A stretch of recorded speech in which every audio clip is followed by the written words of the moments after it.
अस्सलाम वालेकुम दोस्तों, my name is Saad Zubair Vora. I am from Christian solution. आज आपके लिए बहुत इंटरेस्टिंग वीडियो लेकर आया हूं जिसमें हम देखेंगे एक एसआरबी इनवॉइस कैसे बनाई जाती है, प्रोफार्मा इनवॉइस, जिसमें हमें सेल टैक्स भी इनकॉर्पोरेट करना है, क्रॉस अमाउंट निकालनी है। देन उसके बाद हम ये देखेंगे कि अगर तो विद होल्डिंग की डिडक्शन होती है और सेल टैक्स की डिडक्शन होती है तो उसके बाद हमें नेट अमाउंट कैसे रिसीव होगा, क्या अमाउंट होगा वो। Let's see this video.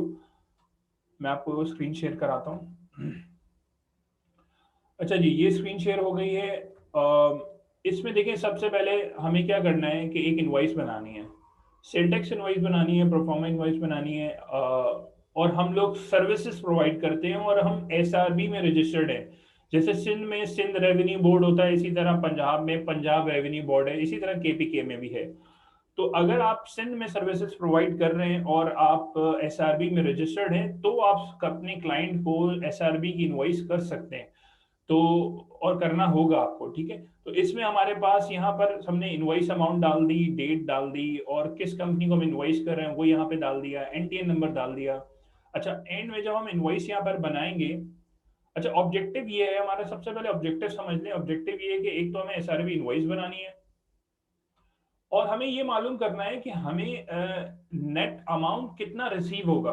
क्योंकि जब हम लोग इनवॉइस करते हैं तो होता ये है कि हमें ये नहीं पता चल रहा होता कि कस्टमर से हमें मिलेगा कितना, वो चेक की अमाउंट क्या होगी, वो जो कैश या चेक जो हमें मिलने वाला है वो कितने अमाउंट का होगा। अगर क्योंकि उसमें क्लाइंट क्या करता है, एसआरबी विदहेल्ड भी करता है, आपका 20% विदहेल्ड करेगा और आपके बिहाफ पे वो जमा कराएगा। इसी तरह वो विद होल्डिंग भी काटता है आपका, ठीक है। तो हम वो यहाँ पे आराम से हम देख सकते हैं कि ये एक टेम्पलेट मैंने बनाया है जिसके जरिए से हम ये मालूम कर सकते हैं कि कितना हमारा विद होल्डिंग कटेगा, कितना हमारा एसआरबी कटेगा, और नेट अमाउंट हमें कितना रिसीव होगा क्लाइंट से। तो यहाँ स्टार्ट करते हैं। लाइक हम ट्रेनिंग सर्विसेज प्रोवाइड कर रहे हैं और मैंने जो है वो per day 1 lakh rupees charge किए हैं और क्वांटिटी है 2। और यहाँ मेरे पास अमाउंट आ गई, मैंने प्राइस को क्वांटिटी से मल्टीप्लाई कर दिया।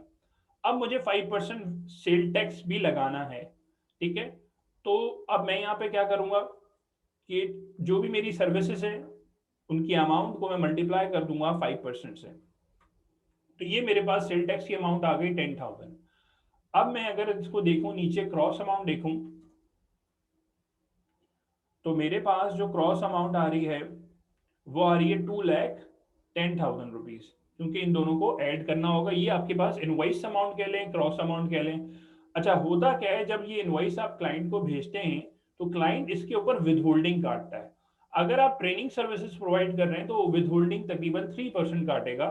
आप ये डिपेंड करता है विद होल्डिंग वो आपके स्टेटस के ऊपर कि आपका स्टेटस क्या है, फाइलर है, नॉन फाइलर है, कंपनी है, एओपी है, इंडिविजुअल है, और आप क्या सर्विसेज प्रोवाइड कर रहे हैं, ठीक है। गुड्स है, सप्लाईज हैं, सर्विसेज हैं, जो भी है उसके ऊपर विदहोल्डिंग डिपेंड करता है। अगर ट्रेनिंग सर्विसेज की बात की जाए तो सेल टैक्स तो आप तो लगाएंगे 5%, मगर इसका जो विद होल्डिंग आपके ऊपर जो अच्छा विद होल्डिंग कटता है क्रॉस अमाउंट के ऊपर। क्रॉस अमाउंट कितनी है हमारी, 2,10,000।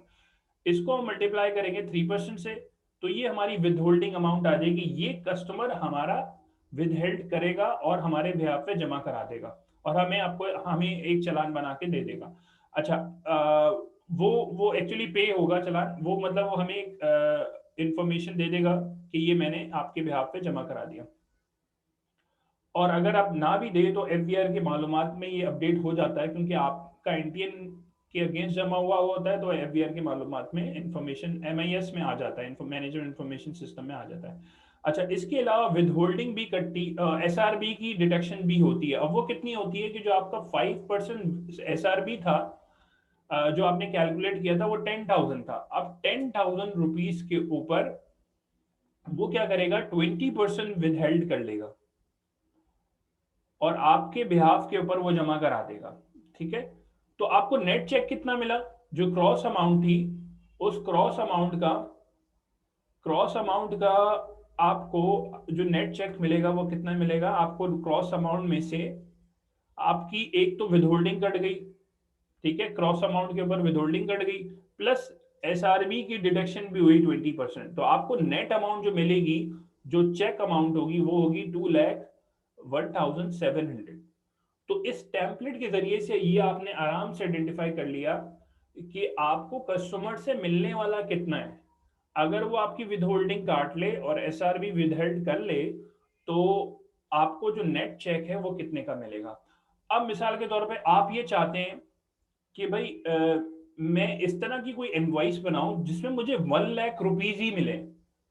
ठीक है, ये डील होती है नॉर्मली। आप अंडरस्टैंड म्यूचुअल अंडरस्टैंडिंग से आप कस्टमर से डील करते हैं कि यार मुझे जो नेट अमाउंट चाहिए ना क्लाइंट से वो 1 लाख रुपीज चाहिए।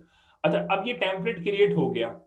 अब इसके ऊपर हम व्हाट इफ एनालिसिस के जरिए गोल सीक का जो टूल है, इसके ऊपर मैंने एक प्रॉपर वीडियो पहले ऑलरेडी रिकॉर्ड की हुई है कि गोल सीक एक व्हाट इफ एनालिसिस का टूल है और उसके बारे में पूरी एग्जांपल दी हुई है।